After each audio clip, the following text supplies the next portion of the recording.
All right, we're going to go ahead and get started. Thank you so much for joining us today. So I am Kat Long Jones, and I am part of the executive committee for the member of the Board of Cooperative Ministries. And Ruth and I were talking earlier, I've actually been doing that for just over 10 years, so I can't believe it's been that long. And we're thrilled with the response to everybody to our first virtual leadership focus conference. Over 130 Moravians from at least 62 different churches or agencies have registered from 3 provinces, from the Northern Province, Southern Province, and the Eastern West Indies even.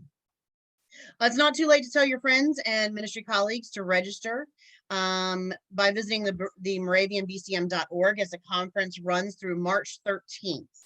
We're especially glad that this year's conference is an interprovincial event hosted by the Board of Cooperative Ministries and the Healthier Congregations Task Force, which is out of the Northern Province.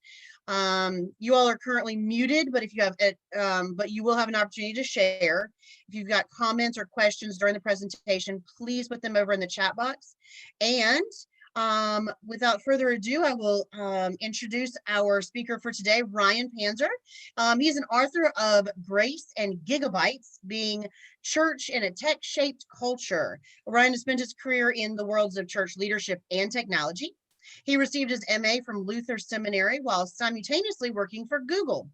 Ryan continues to serve as a leader in leadership development professional and as a leadership development professional in the tech industry, as a researcher on digital technology in the church, and as a lay leader at Good Shepherd Lutheran in Madison. A student of digital media and its influences on our lives, he is focused on coaching Christian leaders to imagine the church's hybrid future, which will seamlessly blend offline and online experiences of worship, service, and spiritual practice. He lives in Madison, Wisconsin with his wife, Annie, and his 1-year-old daughter, Alice. When Ryan isn't researching, writing, or playing with his toddler, he enjoys attending every Wisconsin Badgers football game. So thank you, Ryan, and it's all yours. Thank you, Catherine. And again, thank you to the Board of Cooperative Ministries for the invitation to be with all of you this afternoon. So I thought I'd start by telling you about a conversation I just had about an hour ago with a Lutheran pastor from West Virginia. This was an individual who has been thinking about how digital ministry might inform the future direction of their church and how they might navigate the church's hybrid future. Now, what this individual found, unfortunately, was that as they were having conversations with their council and as they were in conversation with members of their parish, they found that there was widespread sentiment to want to pull the plug completely on anything having to do with digital ministry, particularly anything having to do with worship online. Perhaps some of you have encountered that sentiment already, and if you haven't, you'll likely encounter it soon. So I'd like to think of the next hour or so as a chance to think about why hybrid worship or remaining connected, staying online, matters for church leaders and for the direction of Christian congregations as buildings safely reopen, hopefully in less than 1 year's time. This is the second of our sessions together. Today, we're going to be taking a deep dive into the world of worship. I'll give you a framework to think about hybrid worship, and we'll also have a series of breakout discussions, both about some initial ideas you have on hybrid worship and to discuss a few ideas that I'm going to share with you today. I'm lucky, though, that this isn't our only time to get together. We're also meeting up again on Thursday at the same time and same Zoom link to talk about faith formation and programming. And we'll get together 1 week from today to talk about church leadership and administration. There's so much content out there these days. There's so much noise and chatter and distraction. If nothing else, I hope that these calls provide you a space to think and to reflect and to perhaps craft a vision for what you will do next and where your ministry will head next as we continue to navigate uncertain territory. As we talked about last time, the call to ministry and the shape of ministry in a digital age is a process of realigning the traditional proclamation and practice of the church With the shared cultural values of the digital age, I shared a little bit about how in my research, I defined certain cultural values as being particularly important to those who have grown up in this age of Facebook and Google and Instagram. I talked about the importance of learning through questions, of connecting in online and offline settings, of collaborating across the entire organization, and of creative and constructive experiences. When we talk about worship, this conversation includes all four of these values, but we're specifically going to take a laser focus on this idea of hybrid connection, or that which brings together the online and the offline. Just to recap last time too, if you weren't able to join us, we talked about three levels of church: the church we were, the church we became, and the church we will someday become. And we talked about how the church we were prior to March 13th, some 350 days ago, had a lot of strengths. It gathered, it strengthened communities, it nourished connections, and it did so by bringing together people at the same time, at the same place, in the same building. What was great about that is because people made the effort to be somewhere at a certain time and place, there was a level of trust and intentionality that came through those connections. The upshot of that is our in person church communities were really good at equipping people for lives of faithful service. We don't want to lose sight of that. We want to bring that with us, perhaps augmenting a few digital technologies to make us all the more collaborative, but we certainly don't want to lose sight of that. Now, the church we became after March 13th was a church that was focused on connecting and comforting during crisis and helping people to really thrive, if not survive, a time of pandemic illness. What was unique about the church we became was that it was almost exclusively web-based. Because it was the church's first foray into web-based experiences, though, it was somewhat passive. It was somewhat of a consumer experience. I often use the word watching church to describe my Sunday mornings. My wife, my daughter, and I sitting down on the couch to load and to watch almost an episode of worship, just like we would stream an episode of a Netflix sitcom. But what we're talking about today is this idea of the church we must become, a church that has the strength of equipping for lives of faithful service that we experience through our face-to-face communities, as well as the strength of extending a wide reach and a wide-reaching invitation to the shared work of ministry through digital tools.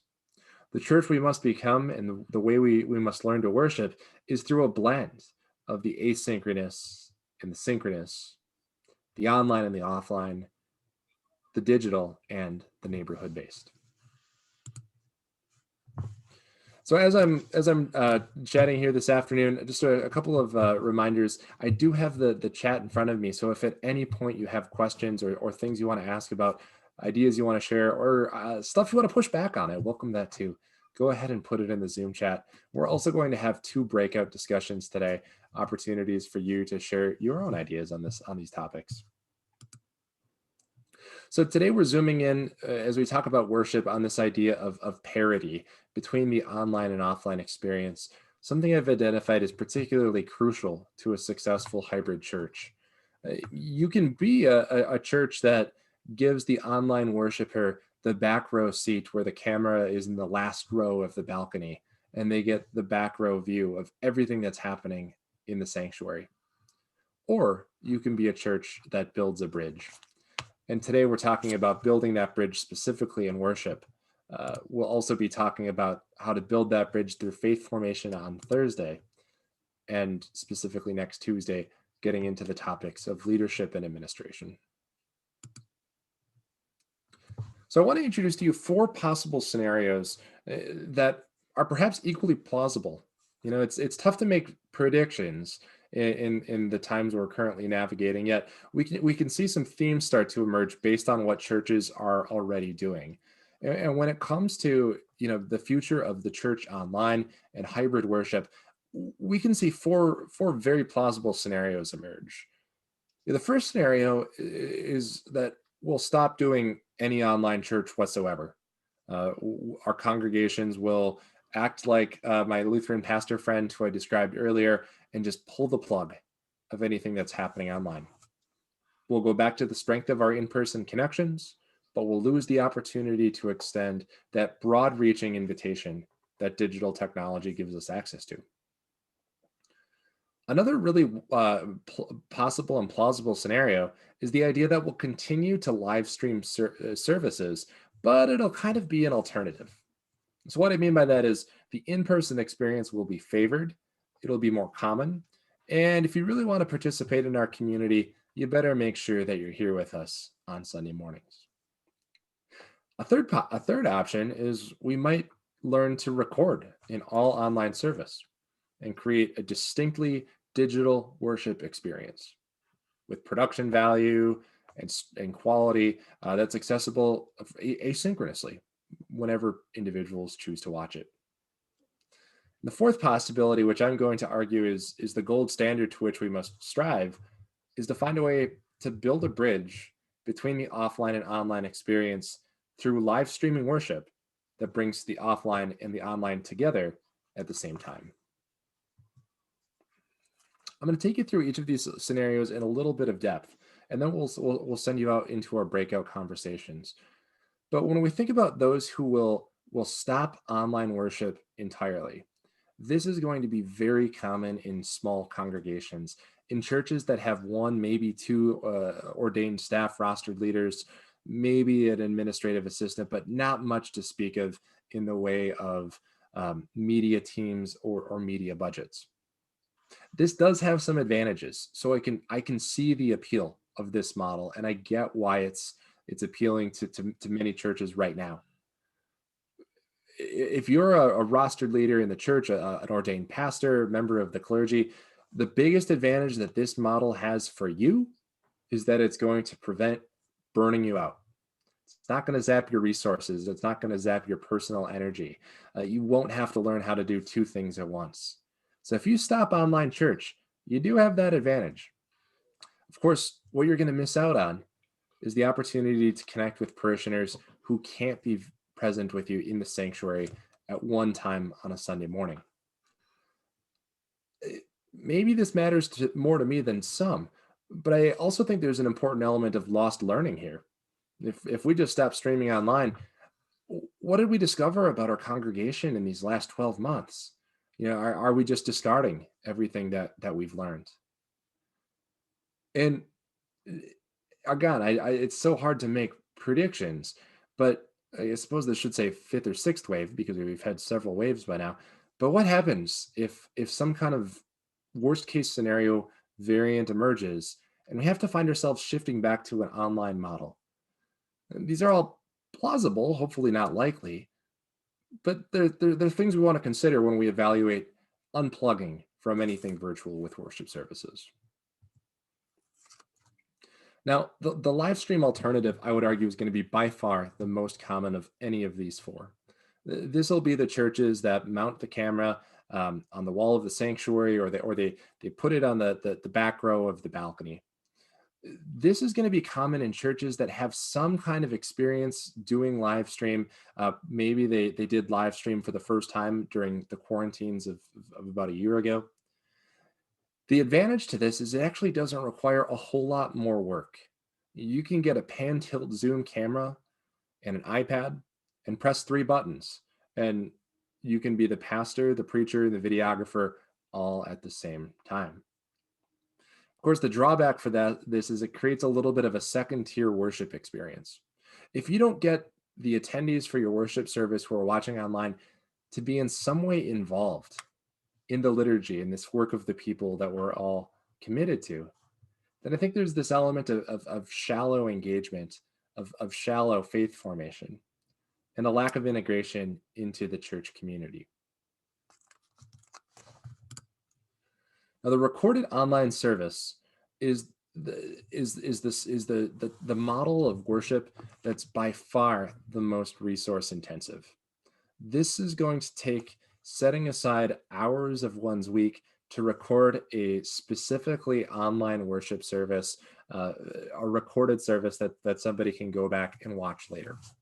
A lot of small congregations have been recording services and broadcasting them. My church actually did this for Christmas Eve, and we're planning to do it for Easter as well, as our building remains closed. The recorded online service has an advantage in the sense that you can really polish the feed. You can make sure the audio is crisp. You can make sure that if there's ers and ums and awkward statements in the sermon, that you go back and you edit those out. If a joke doesn't land, you just delete it. The drawback of this is that I see this further professionalizing the worship leadership experience and disconnecting individuals from the work of the people that defines liturgy. Some rostered leaders, some clergy have shared with me that they're concerned about the, quote, Netflixification of Christian ministry, of our worship experiences. And while there's opportunities to record an all online worship, I perhaps see an all online worship as trending in that direction of the Netflix of church, particularly in the Lutheran tradition, in the Moravian tradition. I also think there's something to be said that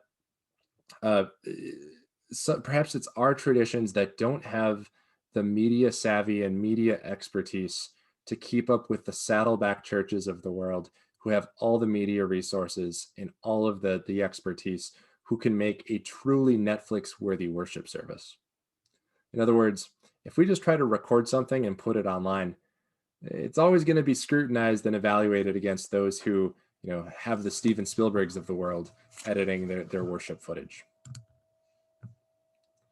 Fortunately, there's a better way, and that's creating parity between offline and online forms of worship. This doesn't require as much technology as you might think. In fact, you probably have the hardware and the software you need already. What it requires more than anything is intentionality and thoughtfulness about worship leadership roles, about inclusive language, about minor adaptations to liturgy that bring these two together. The offline and online experience of the hybrid experience of worship, when we build that bridge, also has the benefit of connecting to the hybrid cultural value, the cultural value of hybrid connection that's so prevalent within the digital age. I want to extol this model all I can, but I also want to present it with some risks. We don't know how to do this. There are a few best practices that have been documented. We don't really know if this is actually going to work. So the challenge I would provide for you is, as your buildings, your sanctuaries start to reopen, and they will start to reopen hopefully in 2021 at some point, if you find a way to connect online worshipers with offline worshipers, document it and share it with your fellow church leaders, because we need to learn from one another. We need to see what's working, and we need to make sure that those stories are told. A few more thoughts on building the bridge in the hybrid church. The hybrid church, I think, the hybrid church has a certain rhythm or a certain cadence to its life together. And in the hybrid church and in hybrid worship, what you'll find is that Sunday is a day of gathering, whether that gathering happens online or offline. We don't think about Sunday as an opportunity to attend, but an opportunity to connect. Having experienced that Sunday connection, then we send our communities out in the world, and we equip them for lives of faithful services. The opportunity when it comes to worship, and we'll get into this a lot on Thursday, is to support some of the themes that were engaged through the prayers and the preaching and the reading on Sunday with topical spiritual practices and with online experiences that support spiritual formation. And then on Friday, the cycle begins anew. We bring people the opportunity to gather together to connect on Sunday, and the cycle begins again. So in just a minute, we're going to move into our breakout discussions. I have 3 questions for you, which I'm going to post into the Zoom chat. Ruth is going to set up our breakout rooms, and we're going to put 10 minutes on the clock for our first breakout. My first question is, which of these four is the most likely scenario for your congregation? Do you see yourself trending in the direction of all offline, of building a bridge, of a recorded worship experience? I also presented some of the limitations of each of these scenarios. So I'd like you to think about how you can mitigate or address some of those limitations. And finally, how might you live into the advantages that scenario presents? And what can you do to position your worship experience so that it takes advantage of the best that model has to offer? So Ruth's going to be setting up those breakouts. You should see on your screen in just a moment an invitation to join a breakout discussion with 5 or 6 others. We'll see you back here in about 10 minutes.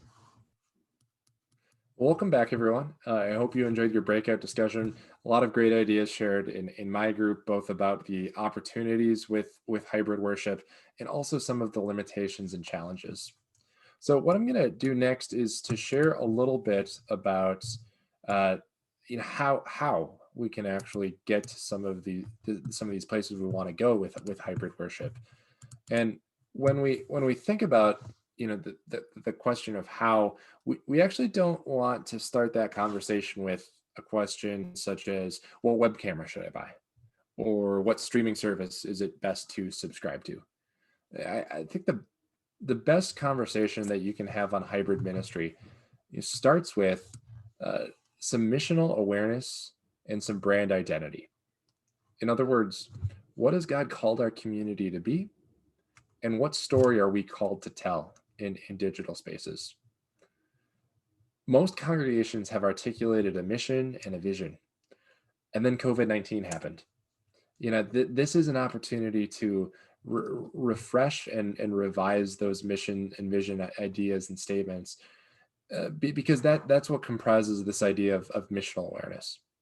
When you have a clear understanding of who you are and who God has called you to be, you can eliminate a lot of extraneous possibilities that can fly around when we talk about hybrid worship.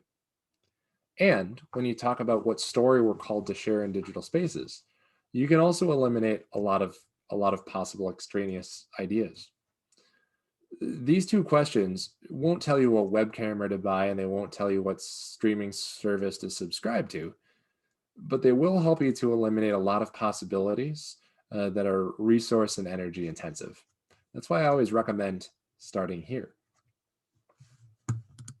Now, after we've had that conversation about our calling, our missional awareness, and stories we want to tell, or our brand identity, we might start thinking about some of the specific aspects of hybrid ministry that we can implement. And at the foundational level of hybrid ministry is not streaming on OBS or implementing YouTube or anything like that. Rather, the foundational level starts with inclusivity, with speaking to, praying for, and addressing those who are both online and offline. My church used to stream on Facebook prior to COVID-19, and I watched it a couple of times, but I couldn't help but noticing that there was never a mention in the liturgy. There was never a word of welcome. There was never a prayer for those who were streaming remotely. We can go a long way towards starting a hybrid experience of worship by just naming the fact that our sanctuary isn't limited by 4 walls. There's also something to be said, particularly in smaller congregations, about promoting an experience of togetherness. This is a little bit easier to do with Zoom than some of the other online worship technologies, but finding a way to configure the sanctuary so that it's apparent that others are watching and others are participating in the worship. This could be as clever as using Microsoft Teams to show people situated in virtual benches that are projected on a computer screen. Or it could be as simple as having a Zoom call that takes the video and the audio from your worship and broadcasts it via Zoom, and sharing the gallery view of the grid view of Zoom on the wall of the sanctuary. So there's a level of this that has to do with cameras and with projectors as well.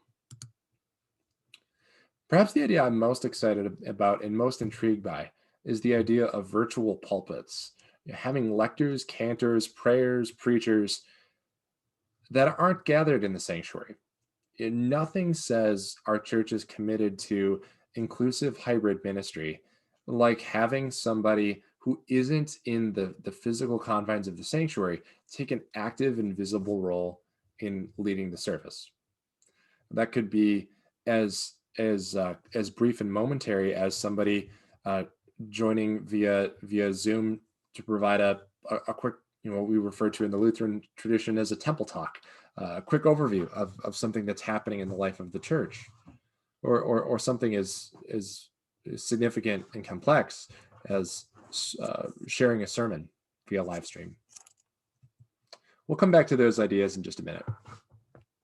But when we introduce all of these ideas, we're going to find that our congregations travel through this change curve, which I alluded to last Thursday. Not everyone's going to be quite bought in to using worship space, using sanctuary real estate, to include a better camera, or to taking out a banner that we've had on the sanctuary wall and replacing it with a projector screen. Let's face it, the church and those who constitute the church are wonderful, blessed people that can sometimes be a little bit annoying. And it's totally normal and expected that everybody's going to go through change at a slightly different place. So what I want to encourage you to think about is how we can thoughtfully engage different change personas, different change personalities as they navigate the journey towards more hybrid forms of ministry. Going back to last Thursday, I presented 3 very high-level change personas as early adopters, those who are always behind and championing change. The majority as those who are likely to go along with most ideas, if convinced to do so. And the laggards, those who are always a little bit behind the rest of the group and can sometimes be a little bit stubborn or obstinate.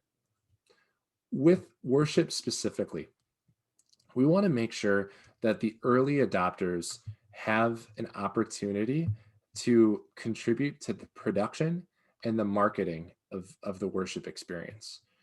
If early adopters will be those who buy in to this idea of hybrid worship, that we should be online and offline simultaneously. So congregations I know are already identifying who those change champions are and how they can play an active role in worship leadership.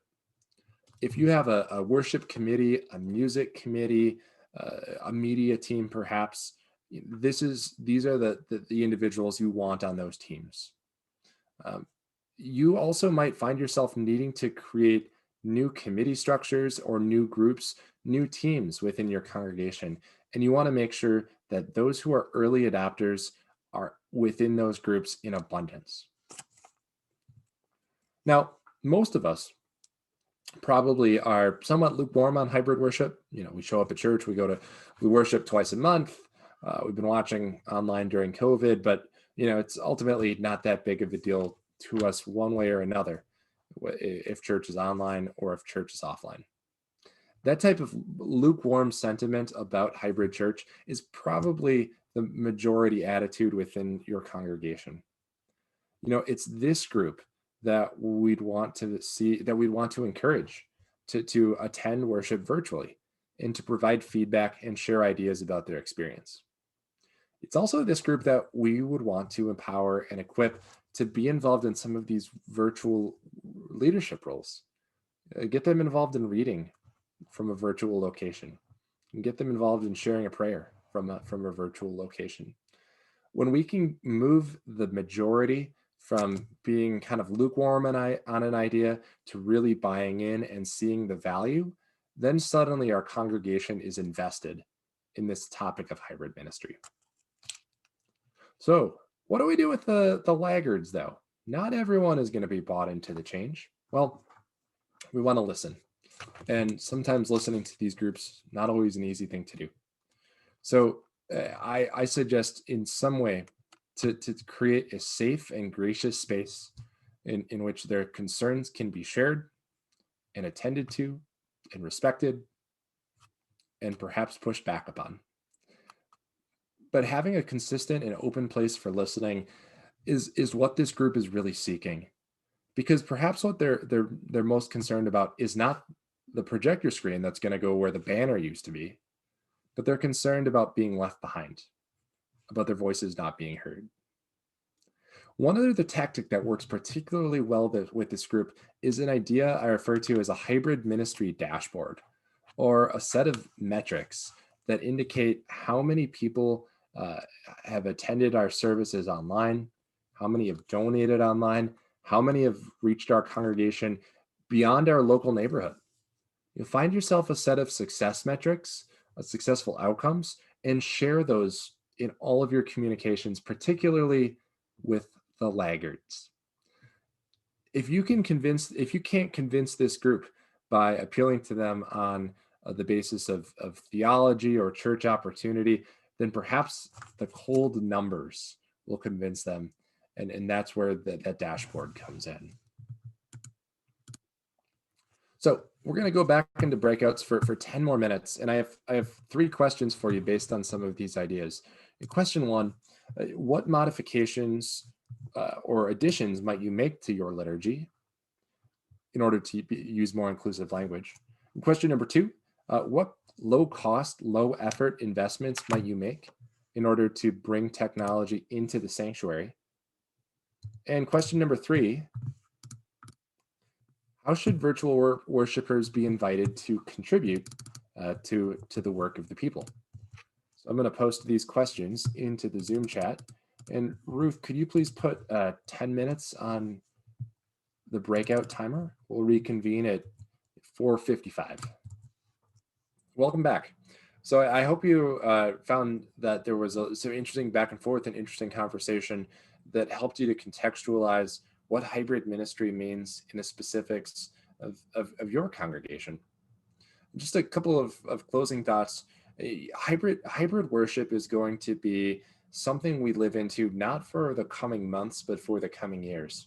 We're not going to get this right by the end of 2021.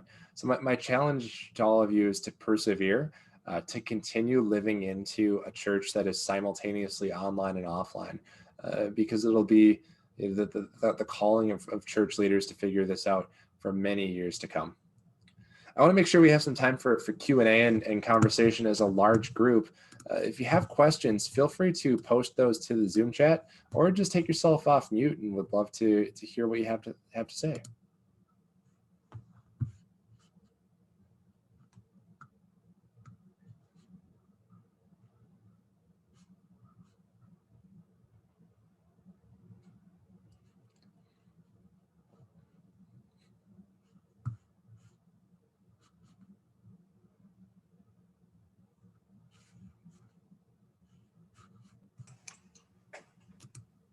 Well, I'll confess I was a little bit distracted during your invitation there, but I really liked what you had to say about finding your mission first and, moving through a process before equipment. And, thinking to myself, I wish we were already there. And I've been trying to work us in that direction for longer than I would like to think. And I don't know, maybe this is the impetus for a congregation to really stop and look at what their purpose is, rather than just a social club or fraternal organization or something like that. Yeah, thanks, Walter, for sharing that. When I've talked to experts in mission and in revitalizing congregational vitality, they all say after a big disruption, you got to revisit what your mission is. And typically we've thought of disruptions as a pastor leaves, or there's some kind of big change in the congregation. Usually a disruption isn't a 1.5 year long pandemic that closes our building, fortunately. But this certainly meets the criteria that they set for doing some intentional discernment of who we're called to be. One thing I would add to that is when you do that discernment, you have the flexibility to say, this is who we are. So we're going to let go of a few things that are time consuming and resource intensive, and because they're not in alignment of, where God is calling us to be. Kurt, thanks for the question in the chat. Kurt asks about questions or ideas about how to connect with those who are online versus those who are guests and visitors. In terms of connecting, a lot of churches have attempted virtual pew pads. I myself have never filled one out. So that's certainly one of the challenges of virtual worship. I think that's one of the reasons why forms of worship that are a little more synchronous, for Zoom perhaps, allow a little bit of back and forth and dialogue, and it's a little bit easier to see who's on the other side of the screen. YouTube and Facebook, where a lot of streaming happens, those are great, but you can't really tell who's worshiping, and that's why it can make things a little bit impersonal. John mentioned use text in church and ask them to text us. Texting is also a great way to intake prayer requests too, and can be a powerful way within the worship to aggregate the prayer concerns of a community. And Ruth mentioned virtual greeters. Nathan mentioned breakout rooms. We do a breakout coffee hour at the end of my church's Sunday morning. And then John mentioned encouraging people to comment on Facebook. Those are all really excellent ideas. Mary posted a question to the chat. Can you give us some specific ideas for making online worship more interactive and inclusive in various formats? Yeah, Mary, that's a really big challenge when it comes to using YouTube or Facebook, because these are platforms that weren't designed to be interactive. They were designed to broadcast. So if you want to make worship more interactive, it can be powerful to try to move to Zoom. Particularly Zoom works great in smaller congregations. And one thing that I've seen that's worked really well, some churches are tech savvy enough to run a worship service with Zoom and to simulcast that Zoom to YouTube. So you can bring those things together. But if you're only using Facebook or YouTube alone, there's minimal opportunities for collaboration and back and forth. Megan's hand was up. What's your question, Megan? It's not really a question, but we talked in our group about how do you handle prayer concerns. And in a local non-Moravian church that I'm attending, which is completely online, because in California, we're still pretty much locked down. We set up an email specifically for prayer concerns. And in the email, you can tell us whatever information you want read aloud. You can say, in other words, whatever you send us is what will be read. And everybody knows that. Because we were trying to read the Facebook comments and they go by so fast. Right. And this is also a good way. It gets another person on the worship team, on your worship team. We have one person monitoring that, so the pastor doesn't have to. Yeah. And then when it comes to joys and what they call joys and sorrows, that the person monitoring will do the reading. And the pastor likes it because it takes some burden off them. And it also is a way to involve more people. I think that's an excellent way to approach it. And carving out space within the worship, within the liturgy, assigning somebody else who isn't the pastor to gather all of those concerns. Someone asked in the chat about how to think about those concerns without viewing them as a distraction. And just like you have announcements as part of your service, the Lutheran tradition, we always have announcements as part of the service. And we don't see announcements as a distraction. We just see it as part of the service. And perhaps that's the direction that prayer concerns will be headed. There's a lot of great ideas in the chat here that are being shared, so I would direct you to check some of those out. There's the click button on a website to send prayer concerns during the week. we have Melanie mentions having recordings of scripture readings, and that way you get to see people's faces. We use the virtual lectors here in Madison. So just go one more question here from Marion. How do you move to an online or in-person service with Zoom, or is that no longer a good option? In fact, I think it's the most underrated of the big three streaming platforms of Facebook and YouTube. If you want to wow people with production and record all these elements and splice them together, then Zoom's not your best choice. You probably want Facebook or YouTube. If you want to create interactive experiences, opportunities for virtual leadership, Zoom is the best platform for that. In terms of how do you actually how do you do that? How do you move it? Well, start with the logistics. Make sure you have a meeting host and that you have a team of worship leaders that are co-hosts. Make sure your Zoom account is large enough to handle the number of attendees you're likely to see, and then be thoughtful about when and where you use screen sharing. I think one of the challenges with Zoom is we tend to overshare screens, and when you share your screen too much, you don't get to see the faces. Just a few quick tips about Zoom use, and then John also mentioned moving announcements to the end of the webcast because in-house announcements are not a great way to encourage new viewers. Yeah, that's excellent. Yeah, thanks for sharing that, John. I think that's a really good consideration. Some of the quote unquote insider baseball of the congregation doesn't always appeal to somebody who isn't part of the geographic neighborhood and is maybe new to your faith community.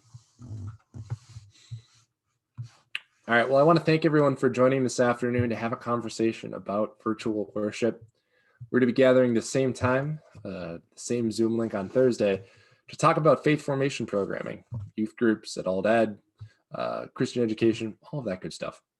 If you have questions, feel free to send those over to me via email or social media, and I look forward to meeting with all of you on Thursday. Blessings to you all as you continue to lead us through the church's new and emerging normal. Thank you, Ryan. Ryan's next text talk will be on faith formation this Thursday, just as he just said, at 4 p.m. Use the same meeting link for that. Other upcoming workshops that we have Copyright in the Church on Wednesday at 1 p.m. And we also have In the Wilderness of Addiction, How the Church Can be a safe place. That is also Wednesday at 7. Well, it's also on Wednesday, but that one is at 7. The Arts of Worship, which is Thursday, and that's at 11 a.m. If you signed up for these, you'll get a reminder from Zoom. If you want to attend, you can also email the BCM at bcm@mcsp.org. And thank you everyone for coming.